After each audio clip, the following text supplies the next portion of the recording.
దిన మనకు ఏర్పాటు చేయబడిన లేఖన భాగము 1 కొరింథీయులకు రాసిన పత్రిక 15వ అధ్యాయము 1 కొరింథీ పత్రిక 15వ అధ్యాయము 58వ వచనం నేను చదువుతా ఉన్నా. కాగా నా ప్రియ సహోదరులారా, మీ ప్రయాసము ప్రభునందు వ్యర్థము కాదని ఎరిగి స్థిరులను కదలని వారును ప్రభు కార్యాభివృద్ధి యందు ఎప్పటికీ ఆసక్తులై ఉండుడి. ఆమేన్. రాత్రి నేను ప్రార్థన చేసినప్పుడు ఈ మాట ద్వారా దేవుడు నాతో మాట్లాడుతూ వచ్చారు. సో ఈ మాటల నుంచి మనం నేర్చుకుందాం. కాగా నా ప్రియ సహోదరులారా, మనందరితో పౌల్ గారు మాట్లాడుతూ మీ ప్రయాసము ప్రభువునందు వ్యర్థము కాదని ఎరిగి. సో మనము కంటిన్యూస్గా ఈ గ్రూప్కి పరిచయమైన ప్రతి బిడ్డ దేవునితో చాలా బిజీ అవుతారని మరొకసారి సంఘపక్షంగా నేను సంతోషంగా ప్రకటిస్తున్నాను. ఇంకా మీరు దేవుడితో బిజీ అవ్వలేదు అంటే ఇంకా సంఘంలో నాటబడలేదని అర్థం. సో ఏదో ఒక గ్రూప్ నడుస్తూనే ఉంటుంది, ఫాస్టింగ్ ప్రేయర్స్ నడుస్తూనే ఉంటాయి, మార్నింగ్ గ్రూప్స్ నడుస్తూనే ఉంటాయి. సో కంటిన్యూస్గా దేవుని సన్నిధికి మనము రాగలిగినట్లు, దేవుళ్ళో మనము వేరుపారి ఫలించినట్లు మనము ప్రయాసపడతా ఉన్నాం. అయితే చాలామందికి ఈ ప్రయాస వ్యర్థంగా కనబడుతూ ఉంటుంది. ఈ లోకంలో ఉన్న వారికి ఎట్లా ఉంటుందంటే ఈ ప్రయాస వ్యర్థంగా కనబడుతూ ఉంటుంది. ఎందుకు వీళ్ళు ఎప్పుడు చూసినా ఫోన్లు పట్టుకుని కూర్చుంటారు, ఈ ప్రార్థనలు ఏంటి, గొడవ ఏంటి అని చెప్పి చాలామందికి వెటకారంగా కనబడుతూ ఉంటుంది, వ్యర్థంగా కనబడుతూ ఉంటుంది. అయితే పౌల్ గారు చెప్తున్నారు మనతో, ప్రభునందు మీ ప్రయాస వ్యర్థము కాదని ఎరిగి. ఆమేన్. మనం చేస్తున్న ఏ పని కూడా దేవుళ్ళో వ్యర్థము కాదు. అదే సొలొమోను భక్తుడి దగ్గరికి వెళ్తే ఆయన ఏమంటారు, సూర్యుని కింద సమస్తము వ్యర్థమే అంటాడు ఆయన. నువ్వు ఏ పని చేసినా వ్యర్థమే అంటాడు ఆయన. అసలు కష్టపడడం వ్యర్థమే అంటాడు, సుఖం అనుభవించడం వ్యర్థమే అంటాడు, జ్ఞానాభ్యాసం చేయడం వ్యర్థమే అంటాడు, అసలు ఏం చేసినా వ్యర్థమే అంటాడు ఆయన. కానీ దేవుని సన్నిధిలోనికి వచ్చేసరికి ఆయన యందు భయభక్తులు కలిగి జీవించటమే మానవ కోటికి విధి అని చివరిలో తేల్చారు జ్ఞాని అయిన సొలొమోను. అయితే ఇక్కడ పౌల్ గారు కూడా అదే మాట చెప్తూ, ప్రభునందు నీవు ఏ పని చేసినా అది ఎంత మాత్రము వ్యర్థము కాదు అని ఎరగాలంట. అంటే నువ్వు ప్రతి ఉదయకాలము దేవుని సన్నిధికి వచ్చి 1 గంట గడపడం అది ఏమాత్రం వ్యర్థం కాదు. ఈ 1 అవర్ దేవుని బుక్లో రికార్డ్ అవుతుందన్నమాట. దేవుని నిత్యత్వంలోనికి మనం వెళ్ళినప్పుడు మనం గడిపిన ఈ సమయాలకి తగిన ప్రతిఫలాన్ని మనం పొందుతాము. అలాగే భూమి మీద కూడా తగిన ప్రతిఫలాన్ని మనం పొందుతాం. సో నిత్యత్వంలోనే కాదు, ఈ భూమి మీద కూడా తగిన ఫలాన్ని మనము పొందుతాం.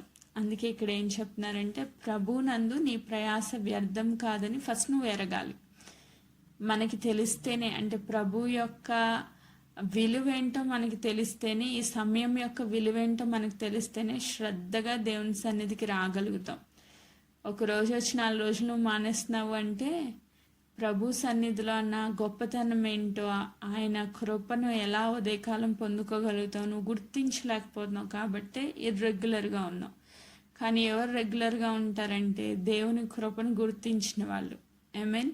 ప్రతి ఉదయకాలం దేవుడు కృపతో మనల్ని కప్పుతారు. ఆ దినమంతటికి కావాల్సిన కృప ఉదయకాలాన్ని మనకి దొరికిద్ది. నేను దినాన్ని దేవుడు మాట్లాడారు మధ్యాహ్న కాలం. సో ఆ వాక్యాన్ని కూడా వినలేని వాళ్ళు ఉంటే వినండి. ఇంకొకటి ఏం చేయాలంట, వ్యర్థం కాదని ఎరగాలి. రెండవది స్థిరంగా ఉండాలంట. అంటే కంటిన్యూషన్గా దేవుని సన్నిధిలో రెగ్యులర్గా మనం ఉండాలి, స్థిరంగా ఉండాలి. మూడవది కదలని వారు అంటే విశ్వాసయాత్రలో చాలా తుఫాన్లు వస్తాయి. అప్పుడు మనం ఏమైపోకూడదు, అటు ఇటు కదిలిపోకూడదు. కొద్దిసేపు దేవుని మీద విశ్వాసం పెట్టుకుని కొద్దిసేపు ఆ విశ్వాసంలో పడిపోయి లోకంలో కలిసిపోయి ఇలా కాకుండా స్టాండర్డ్గా దేవునిలో నిలవబడగలగాలి. కదలని వారిగా ఉండాలి. సియోను కొండలాగా ఉండాలి. ఆ కొండ కదలదంట. ఎన్ని తుఫాన్లు వచ్చినా అది స్టాండర్డ్గా ఉంటుంది. అలాగే మనం కూడా స్టాండర్డ్గా నిలవబడాలి. నిలవబడుతూ ఏం చేయాలంటే ప్రభు కార్యాభివృద్ధి యందు ఎప్పటికీ ఆసక్తులై ఉండాలి. ప్రభు కార్యాభివృద్ధి అంటే ఇంకా దేవుని సన్నిధిలో ఆయన పరిచర్య అభివృద్ధి పొందేటట్లుగా మనం ఎప్పటికీ ఏం చేయాలంటే ఆసక్తి కలిగి ఉండాలి. ఈ మాట చాలా జాగ్రత్తగా గుర్తుపెట్టుకోవాలి మనం అందరం. ఆసక్తి కలిగి ఉంటేనే దేవుడు మనల్ని ఆశీర్వదిస్తారు. ఆసక్తి కలిగి ఉన్న బిడ్డలకి ఆశీర్వాదం మెండుగా ఉంటుంది. దేని విషయంలో ఆసక్తి ఉండాలంట, ఈరోజు చాలామందికి అన్యులు చూస్తే సినిమాలు చూడడంలో ఆసక్తిగా ఉంటారు కొంతమంది. చాలామందికి అది ఇంట్రెస్ట్. ఒకప్పుడు నేను కూడా అలాగే ఉండేదాన్ని. అయితే కొంతమంది ఏం చేస్తారు, టీవీలు చూడడంలో ఆసక్తిగా ఉంటారు. ఎప్పుడెప్పుడు పని ఫినిష్ చేద్దామా, టీవీ పెడదామా అనుకుంటారు. అయితే మనం ఏం చేయాలంటే ప్రభు కార్యాభివృద్ధి, దేవుని యొక్క రాజ్య విస్తరణలో నేనేం చేయాలి అని చెప్పి ప్రార్థన, పరిచర్య, లేకపోతే సువార్త ప్రకటన, దేవుని యొక్క కార్యాల విషయంలో ఎప్పటికీ మనం ఏమై ఉండాలి, ఆసక్తి కలిగి ఉండాలి అని ఇక్కడ పౌల్ గారు చెప్తా ఉన్నారు. ఇంకా ఆసక్తి విషయంలో కొన్ని మాటలు దేవుడు నాతో మాట్లాడడం జరిగింది. మనం వాటిని కూడా నేర్చుకుందాం. ప్రకటన గ్రంథం 3వ అధ్యాయము 19వ వచనం నేను చదువుతున్నా. ప్రకటన 3:19. నేను ప్రేమించి వారందరినీ గద్దించి శిక్షించుచున్నాను గనుక నీవు ఆసక్తి కలిగి మారు మనసు పొందము. ఆసక్తి కలిగి చేసే కార్యాలు ఏంటో ఈరోజు మనం నేర్చుకుంటున్నాం. మొట్టమొదటిగా ప్రభు కార్యాభివృద్ధి అందు ఆసక్తి కలిగి ఉండాలి. రెండవదిగా మనం ఏం చేయాలంట, దేవుడు ప్రేమించే వాళ్ళందరినీ గర్దించి శిక్షించుచున్నాను. సో దేవుని సన్నిధిలో నువ్వు సరైన రీతిలో లేకపోతే, దేవుని సముఖమందు నువ్వు సరైన రీతిలో మారు మనసు కలిగి జీవించకపోతే దేవుడు నిన్ను గద్దిస్తూ ఉన్నారు, శిక్షిస్తూ ఉన్నారు. ఎలాగా? వాక్యము చేత దేవుడు నిన్ను సరిచేయాలని గద్దించి శిక్షించినప్పుడు నువ్వేం చేయాలి? నువ్వు ఆసక్తి కలిగి మారు మనస్సు పొందాలి, వాక్యానికి విధేయత చూపించాలి. మారు మనస్సు అనుభవంలో ప్రతి దినము మనం నడవాలి. మన హృదయాల్ని కఠినపరుచుకోకూడదు. దేని విషయంలో నువ్వు ఆసక్తి కనపరచాలి అంటే మారు మనసు పొందడంలో ఆసక్తి కనపరచాలి. చాలామంది కఠినం అయిపోవడంలో ఆసక్తి కనపరుస్తున్నారు. అంటే ఇంకా నాదే, దేవుడు ఏం చెప్పినా నేను వినను, నా ఇష్టానుసారంగా నేను జీవిస్తానంటే అది దేవుని బిడ్డ యొక్క లక్షణం కాదు. మనం ఎప్పుడూ కూడా మనల్ని ప్రేమించే దేవుడు మనల్ని గద్దించినప్పుడు, మనల్ని శిక్షించినప్పుడు మనం సరిచేయబడాలి, ఆసక్తి కలిగి మారు మనస్సు పొందాలి. ఇది మొదటిది. రెండవ మాట, రోమిలికి రాసిన పత్రిక 12వ అధ్యాయము, రోమిలికి రాసిన పత్రిక 12వ అధ్యాయం 11వ వచనం చదువుతున్నాను. ఆసక్తి విషయంలో మాంద్యులు కాక ఆత్మయందు తీవ్రత గలవారే ప్రభువును సేవించుడి. ఆత్మలో తీవ్రత ఉండాలి, మందత్వం ఉండకూడదు అని ఇక్కడ పౌల్ గారు చెప్తా ఉన్నారు. ఆసక్తి విషయంలో ఏముండాలంట? మందత్వం ఉండకుండా ఆత్మయందు తీవ్రత కలిగి ఉండాలి. ఆత్మయందు తీవ్రత అంటే యేసుక్రీస్తు ప్రభువారు ఒకసారి దేవుని తండ్రి సన్నిధికి యెరూషలేము దేవాలయానికి వెళ్ళినప్పుడు అక్కడున్న పావురాలు అమ్మే వాళ్ళందరినీ చూసినప్పుడు ఆయనకి చాలా కోపం వచ్చిందంట. ఆత్మలో తీవ్రంగా కోపం వచ్చేసి ఆయన ఏం చేశారు, తాళ్ళు తీసుకుని కొరడాలు చేసి వాళ్ళందరినీ కొట్టి అక్కడి నుంచి వాళ్ళందరినీ పారద్రోలి, నా తండ్రి ఇంటిని గూర్చిన ఆసక్తి నన్ను భక్షిస్తూ ఉంది అంటారు. అంటే దేవుని మందిరం పాడైపోతూ ఉంటే ఆత్మలో బాధ రావాలి. దేవుని బిడ్డలు పాడైపోతూ ఉంటే ఆత్మలో వేదన కలగాలి. సో అలాంటి ఆసక్తి నీకు ఉండాలి. అంతే తప్ప వాళ్ళు ఎవడో పాడైపోతే నాకెందుకు, నేను బాగున్నాను కదా, నా కుటుంబం బాగుంది కదా అని స్వార్థంగా ఉండకూడదు. స్వార్థం అనేది దేవుని బిడ్డల్లో ఉండవలసిన లక్షణం కాదు, అది శరీర క్రియ. సో మనం ఎప్పుడూ ఆత్మలో తీవ్రత కలిగిన వారంగా, మందులుగా కాకుండా ఉండాలి అని ఇక్కడ పౌల్ గారు హెచ్చరిస్తూ ఉన్నారు. అలా ఉంటూ ప్రభువుని సేవించాలంట. నువ్వు చేసే సేవ ప్రభువుకి నువ్వు చేసే సేవ అంటే నువ్వు ప్రార్థన చేయొచ్చు, ఇంకొకరికి సువార్త చెప్పొచ్చు, ఏమన్నా చేయొచ్చు. కానీ ఆత్మలో తీవ్రత లేకుండా నువ్వు పైపైన భక్తి చేస్తే అది దేవునికి ఇష్టమైంది కాదు. పైపైన భక్తి దేవుడు అంగీకరించరు. ఈరోజు నువ్వు ఎలాంటి హృదయంతో ప్రభు సేవ చేస్తున్నావు అన్నది దేవుడు ఖచ్చితంగా చూస్తారు. సో అందుకే పౌల్ గారు చెప్తూ ఆత్మలో తీవ్రత కలిగి ప్రభువుని సేవించాలంట. దేవుని రాజ్య స్థాపన కొరకు నువ్వు బలంగా నిలవబడాలి. ఆమేన్. నెక్స్ట్ కొరింథీయులకు రాసిన పత్రిక 14వ అధ్యాయము, మొదటి కొరింథీ పత్రిక 14వ అధ్యాయం 1వ వచనం నేను చదువుతున్నాను. ప్రేమ కలిగి ఉండుటకు ప్రయాసపడుడి, ఆత్మ సంబంధమైన వరములను ఆసక్తితో అపేక్షించుడి. ఇంకొక విషయంలో ఆసక్తి ఏంటి అంటే ప్రేమ కలిగి ఉండుటకు మొదటగా ప్రయాసపడాలి. ప్రయాస అంటే ఏంటి? కష్టపడాలి అని. ప్రేమించడం అంత సులువు కాదు. నిన్నటి దినాన్ని సుష్మా ద్వారా దేవుడు బోధిస్తూ వచ్చారు కదా, అలాగే మధ్యాహ్నం కూడా మాట్లాడారు దేవుడు. ఏం చేయాలంటే శత్రువుని ప్రేమించాలంట. అది మన వల్ల కాని పని కాబట్టే ప్రయాసపడమంటున్నారు. పౌల్ గారు ఏం చెప్తున్నారు? ప్రేమ కలిగి ఉండటకు ప్రయాసపడుడి. శత్రువుని ప్రేమించడము సింపుల్ థింగ్ అయితే కాదు. హృదయపూర్వకంగా ప్రేమించడం ఏదో పైన వాళ్ళు కనిపించినప్పుడు ఒక స్మైల్ ఇచ్చి ప్రైస్లాడని చెప్పి ఇంటికి వచ్చి తిట్టుకునే బ్యాచ్లా ఉండకూడదు. ఈడ అనవసరంగా వీడి మొహం కనిపించిందిరా బాబు నాకు పొద్దున్న లేసి ఏంటో ఇది అనేసి తిట్టుకునే బ్యాచ్లా ఉండకూడదు. అది వేషధారణలోకి వచ్చేస్తుంది. మళ్ళీ హృదయపూర్వకంగా క్షమించగలగడం అది చాలా కష్టం. కాబట్టి ఏం చేయమంటున్నారు? ప్రేమ కలిగి ఉండేటకు ప్రయాసపడమంటున్నారు. అది చాలా కష్టం, కానీ మనము ట్రై చేయాలి. నీ శాయశక్తులను ప్రయత్నించాలి ప్రేమించడానికి. ఆ లక్షణం నీలో లేదు అంటే ప్రేమామయుడైన దేవుడు నిన్ను ఎన్నిసార్లు శిక్షించాలి, నీ మీద ఎన్నిసార్లు కోప్పడాలి. దేవుడు ఎంత ప్రయాసపడుతున్నారు నిన్ను ప్రేమిస్తూ, నిన్ను క్షమిస్తూ. సో ఆయన బిడ్డలుగా మనం కూడా అదే రీతిగా ప్రేమ కలిగి ఉండటకు ప్రయాసపడుతూ, రెండో మాట ఏం చెప్తున్నారు? ఆత్మ సంబంధమైన వరములు ఆసక్తితో అపేక్షించాలి. అంటే ముందు ప్రేమ అని ఎందుకు రాశారు అంటే ప్రేమ లేకుండా ఎన్ని వరాలున్నా వేస్ట్. అందుకే 13వ అధ్యాయం మొత్తం ప్రేమ గురించి రాశారు.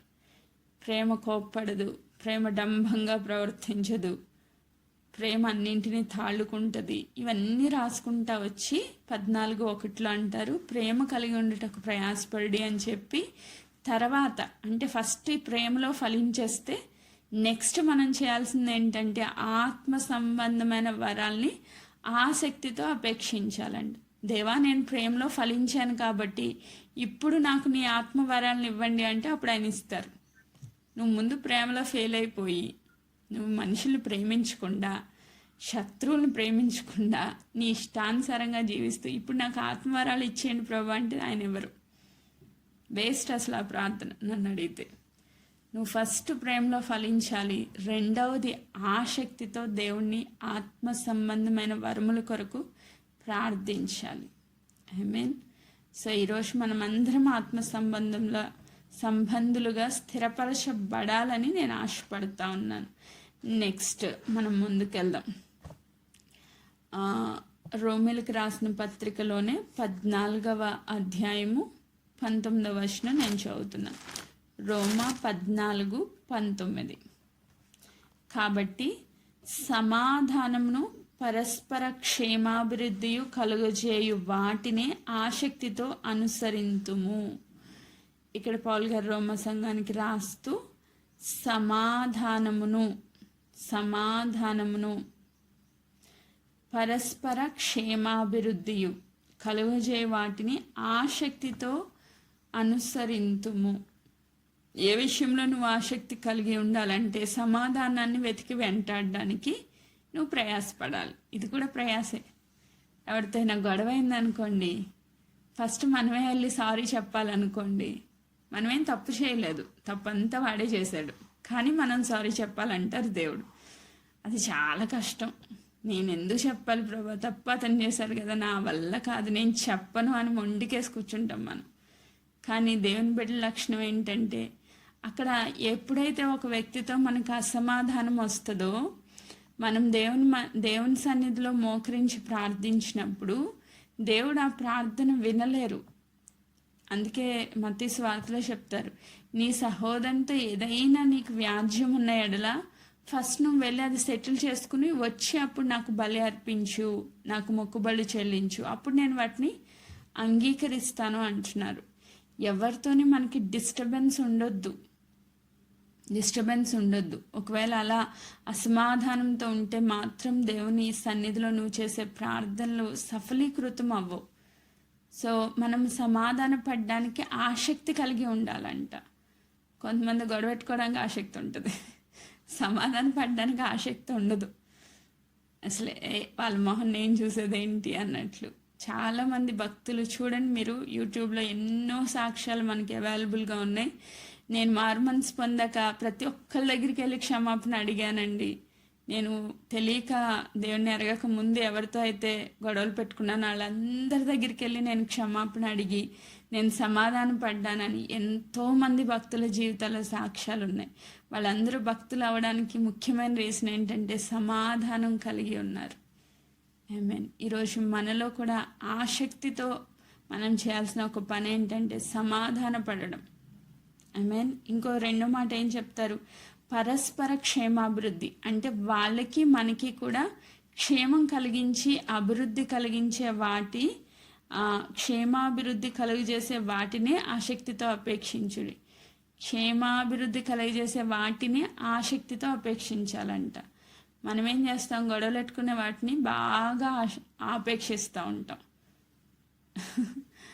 అసలు చాలా సిల్లీగా అనిపిస్తుంది నాకు కొన్ని మాటలు నేను గ్రూప్లో బిడ్డల జీవితాల్లో వింటూ ఉంటే.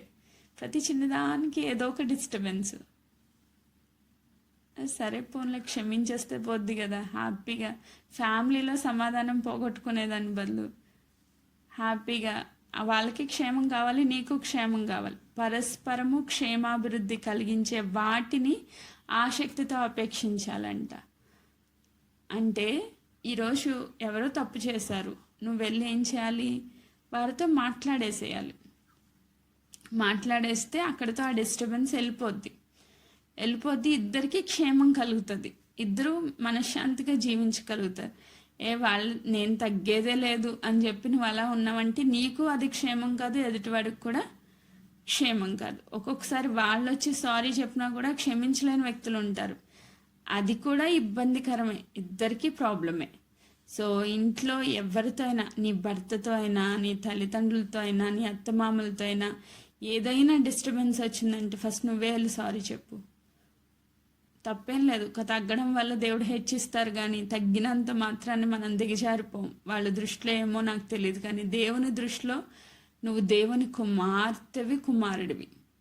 సమాధాన పరచువారు ధన్యులు, వారు దేవుని కుమారులు అనబడుదురు అని కొండ మీద ప్రసంగంలో దేవుడు చెప్పారు, యేసుక్రీస్తు ప్రభు చెప్పారు. నువ్వు తగ్గించుకో, గర్వం అహంకారం అనేది నీలో వద్దు, అది నీకు క్షేమాభివృద్ధి కలుగు చేయదు.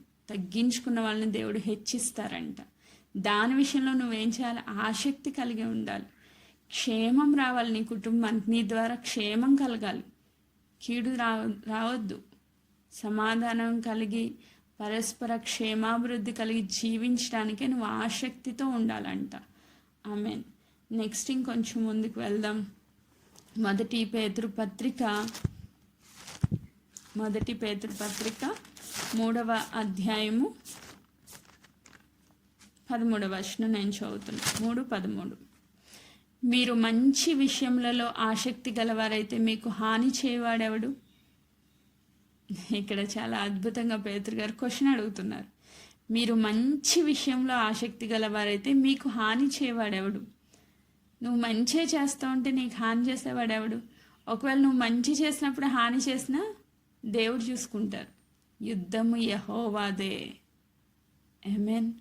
నువ్వు మంచి క్రియలు చేస్తూ ఉంటే అక్కడ 14వ వచనంలో కంటిన్యూషన్లో అంటారు, మీరు ఒకవేళ నీతి నిమిత్తము శ్రమ పడినను మీరు ధన్యులే. ఆమేన్.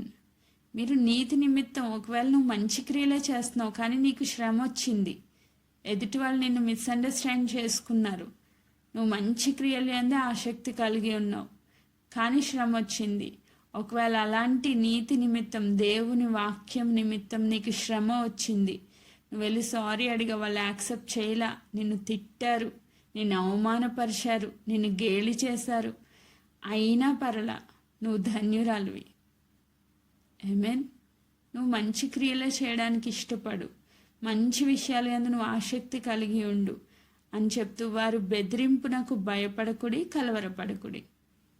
నువ్వు మంచి చేస్తున్నావు కానీ వాళ్ళు నిన్ను బెదిరిస్తున్నారు.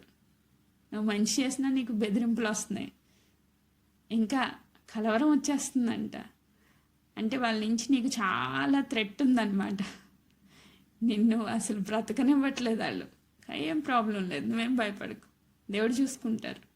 ఆయన చేతికి అప్పగించేసి హ్యాపీగా ఉండు. నువ్వు ఆయన చేతికి అప్పగించేసుకుని హ్యాపీగా ఉండు.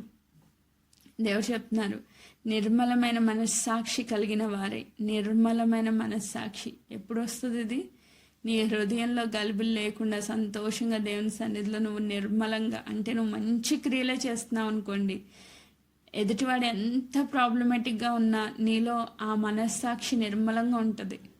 ఫెయిర్గా ఉంటావు నువ్వు దేవుని సన్నిధిలో. దేవుడితో నీకు డిస్టర్బెన్స్ ఉండదు. మనుషులతో ఉండొచ్చులే, అందరూ మనుషులు ఉండరు కాబట్టి మనుషులతో చాలా ప్రాబ్లమ్స్ ఉంటాయి. బట్ దేవునితో నీకు ఏ డిస్టర్బెన్స్ లేకుండా నిర్మలమైన మనస్సాక్షి కలిగిన వారే మీలోనున్న నిరీక్షణ గురించి మిమ్మల్ని హేతు అడుగువాని ప్రతి వానికి సాత్వికంతోనూ భయంతోనూ సమాధానం చెప్పుటకు ఎల్లప్పుడూ సిద్ధంగా ఉండుడి. ఆమేన్. మీ హృదయములందు క్రీస్తును ప్రభువుగా క్రీస్తును అంటే దేవుని మాటకు మాత్రమే లోబడి, దేవుని చిత్త ప్రకారమే చేస్తూ ఏం చేయాలంట? నిరీక్షణ కలిగి, నిర్మలమైన మనస్సాక్షి కలిగి ఎప్పుడు మంచి క్రియలు చేయాలంట. ఆమేన్. ఒకవేళ అలాంటి సిచ్యువేషన్స్లో నీకు నింద అవమానాలు శ్రమలు వచ్చినా పర్వాలేదు, నువ్వు ధన్యురాలివి అని చెప్తున్నారు. ఆమేన్. Praise God. అండ్ ఫైనల్గా చివరి మాట, హెబ్రీల్కి రాసిన పత్రిక 6వ అధ్యాయము 12వ వచనం నేను చదువుతున్నా. 6:12 11 నుంచి. మీరు మందులు కాక విశ్వాసము చేతను ఓర్పు చేతను, మీరు మందులు కాక విశ్వాసము చేతను ఓర్పు చేతను వాగ్దానములను స్వతంత్రించుకొని వారిని పోలి నడుచుకున్నట్లుగా మీలో ప్రతి వాడును మీ నిరీక్షణ పరిపూర్ణమగు నిమిత్తము మీరిది వరకు కనపరిచిన ఆసక్తి తుదమట్టుకు కనపరచవలని అపేక్షించుచున్నాము. ఆమేన్. విశ్వాసం చేత ఓర్పు చేత ఏం చేయాలంటే వాగ్దానాల్ని స్వతంత్రించుకోవాలి. దేవుడు నీకు ఒక వాగ్దానం ఇచ్చారు. ఆ వాగ్దానం స్వతంత్రించుకోవడానికి మధ్యలో చాలా సమస్యలు వస్తాయి. దేవుడు నిన్ను బ్లెస్ చేయాలనుకుంటున్నారు, నువ్వు మంచి విషయాలు యందు ఆసక్తి కలిగి ఉన్నావు, ప్రభు పనిలో ఉన్నావు, అయినా ఎన్నో ప్రాబ్లమ్స్ నీకు ఎదురవుతా ఉన్నాయి. ఆ టైంలో నువ్వేం చేయాలి? సణుక్కుని గొణుక్కుని దేవుని కృప నుంచి రాలిపోవడం కాదు, కానీ ఓర్పు చేత విశ్వాసము చేత ఆ వాగ్దానాన్ని స్వతంత్రించుకోవడానికి నువ్వు ప్రయత్నించాలి. యేసుక్రీస్తు ప్రభు శిలువ శ్రమల్లో ఆయనకి ఎన్నో అవమానాలు వచ్చినాయి, ఎన్నో నిందలు వచ్చినాయి, కానీ తండ్రి చిత్తం నెరవేర్చడానికి ఆయన ఇష్టపడ్డాడు. కాబట్టే దేవుడిచ్చిన వాగ్దానము అన్ని నామముల కన్నా పైనామంగా ఆయన హెచ్చించబడ్డారు. ఆమేన్. అన్ని నామముల కన్నా పైనామముగా అంటే అందరికన్నా ది హైయెస్ట్ పొజిషన్ ప్రభు పొందడానికి మూలం ఏంటి అని చూస్తే అన్ని అవమానాలు భరించాడు ఆయన. ఆమేన్. ఆయనలో ఉన్న భరించే మనస్తత్వమే ఆయన హెచ్చించింది. ఓర్పు కలిగి ఉండడమే నిన్ను హెచ్చిస్తుంది. నిన్ను దేవుని దృష్టిలో ఒక ఉన్నతమైన స్థానానికి తీసుకెళ్తుంది. మనుషుల దృష్టిలో నేను చెప్పట్లా. నువ్వు నోరు మోసుకుని ఉంటున్నావు, ఎన్ని సమస్యలు వచ్చినా నో ప్రాబ్లం, దేవుడు నిన్ను బ్లెస్ చేస్తారు. ఆమేన్. నువ్వు నోరిప్పాల్సిన పని లేదు. నీ పక్షంగా యుద్ధం చేయవాడు దేవుడే. ఏ విషయంలో అయినా సరే మీరు దేవునికి అప్పగించుకోండి, అద్భుతంగా ఉంటుంది ఆయన నడిపింపు. నిజంగా నేను చాలా విషయాల్లో ఇది ఎక్స్పీరియన్స్ చేసి చెప్తున్నా. ఏ ప్రాబ్లం వచ్చినా నేనైతే నోరిప్పను, కన్నీటితో ప్రార్థన చేస్తాను. నేను ఒక్క మాట కూడా మాట్లాడను. దేవుడే యుద్ధం చేసి ఆ ప్రాబ్లమ్స్ అన్నీ సాల్వ్ చేస్తారు. సో చాలా ఎక్స్పీరియన్సెస్ దేవుని సన్నిధిలో నాకు దేవుడు ఇచ్చారు. మనం మౌనంగా ఉన్నప్పుడు ఆయన యుద్ధం చేస్తారు. నువ్వు నోరిప్పావు అనుకో, నువ్వే యుద్ధం చేసుకొని ఆయన సైలెంట్ అయిపోతారు. కాబట్టి నువ్వేం చేయాలి? ఓర్పు కలిగి ఉండాలి, విశ్వాసం కలిగి ఉండాలి. వాగ్దానాలను స్వతంత్రించుకునే వారిని పోలి నడుచుకున్నట్లుగా మీలో ప్రతివాడు మీ నిరీక్షణ పరిపూర్ణమగు నిమిత్తము, అంటే స్టార్టింగ్లో మీరు ఇది వరకు ఎలాంటి ఆసక్తి కలిగి ఉన్నారో అంతం వరకు తుదమట్టుకు అదే ఆసక్తిని కలిగి ఉండడానికి ప్రయత్నించండి. అదే ఆసక్తి తుదమట్టుకు కనపరచవాలని అపేక్షిస్తూ ఉన్నారంట, ఆయన కోరుకుంటున్నారు. సో ఈరోజు నీలో ఎంత ఆసక్తి ఉంది? ప్రభువునందు నీ ప్రయాస వ్యర్థం కాదని నువ్వు గుర్తెరిగి స్థిరంగా కదలని వ్యక్తిగా ఉంటున్నావా? ప్రభు పనిలో ఎల్లప్పుడూ ఆసక్తి కలిగి ఉంటున్నావా? నేను దేవుని కొరకు ఏం చేయగలను? దేవుడు నన్ను ఎలా వాడుకుంటారు? దేవుడు నాకు ఎలాంటి అవకాశాలు ఇస్తున్నారు? నేను వాటిని ఎలా యూటిలైజ్ చేసుకోవాలి? ఎప్పుడు ఆసక్తి ఉండాలి. వాక్యం చెప్పమంటే ఆసక్తిగా ఉండాలి. ప్రార్థన చేయమంటే ఆసక్తిగా ఉండాలి. ఏదైనా బాధ్యత ఇస్తే ఆసక్తిగా ఉండాలి. నాకు వద్దండి, నేను చేయనండి. ఏదైనా దేవుని మాట విడుదల చేస్తే అది వినడానికి ఆసక్తిగా ఉండాలి. నా ఇష్టం, అలా కాదు. అది దేవుని బిడ్డ లక్షణం కాదు. ఈరోజు నువ్వు ఏ విషయాల్లో ఆసక్తి కలిగి ఉన్నావు? దేవుడు నీతో మాట్లాడినప్పుడు హృదయం కఠినపరుచుకోవద్దు దయచేసి. ఏలియా భక్తుడు ఆసక్తితో ప్రార్థన చేస్తే 3.5 సంవత్సరాలు వర్షం కురవలేదంట. ఆ ప్రార్థనలో ఆసక్తి ఉండాలి. రోషం కలిగి దేవుని కొరకు జీవించడంలో ఆసక్తి ఉండాలి. శరీర క్రియల విషయంలో చచ్చిపోవడంలో ఆసక్తి ఉండాలి. ఆత్మలో తీవ్రత కలిగిన విషయంలో ఆసక్తి ఉండాలి. సో ఈ విషయాలన్నీ నీలో లేకపోతే నువ్వు ఎలాంటి వ్యక్తి అయితే మందత్వంలోకి పోయావని అర్థం. అందుకే ఆత్మవిషయంలో మందులు కాక ఆసక్తి కలిగి ఆత్మయందు తీవ్రత కలిగి ఉండమని దేవుని వాక్యం సెలవిస్తూ ఉంది. సో అట్టి కృపను ఇక్కడున్న ప్రతి బిడ్డకి దేవుడు అనుగ్రహించాలని నేను కోరుకుంటూ ఈ మాటలు నేను ముగిస్తున్నాను. దేవుడి ఈ వాక్య భాగమును దీవించును గాక. ఆమెన్.